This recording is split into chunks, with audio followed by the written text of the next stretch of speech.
Peningkatan 3T, tracing, testing, dan treatment dalam memutus penyebaran COVID-19 terus dilakukan. Untuk mencapai target dalam penelusuran dan testing, pemerintah melakukan penurunan harga eceran tertinggi rapid test antigen.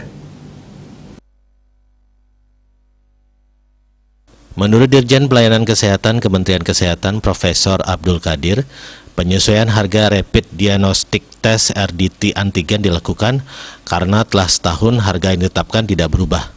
Selain itu, dalam keterangan pers virtual yang disiarkan kanal YouTube Kemenkes RI Rabu malam 1 September 2021, ia menyebutkan sudah banyak produk RDT antigen yang diproduksi dalam negeri. Terlebih saat ini pemerintah menggencarkan upaya tracing dan testing sebagai upaya memutus penyebaran COVID-19. Untuk harga baru, ia mengatakan harga eceran tertinggi HET di Jawa dan Bali serta di luar itu berbeda.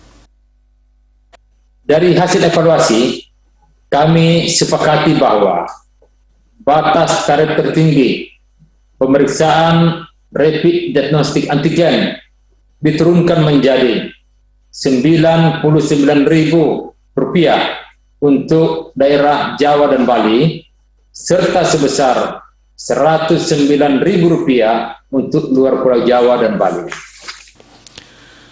Semua fasilitas pelayanan kesehatan baik itu rumah sakit, laboratorium, dan fasilitas pelayanan kesehatan pemeriksa lainnya diharapkan dapat memenuhi batasan harga eceran tertinggi rapid test antigen tersebut.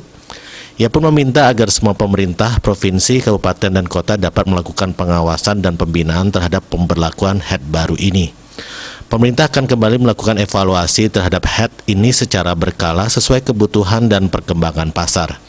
Yang mengatakan sudah banyak produk tes antigen yang diproduksi dalam negeri, sehingga ini menjadi dasar untuk melakukan penyesuaian harga.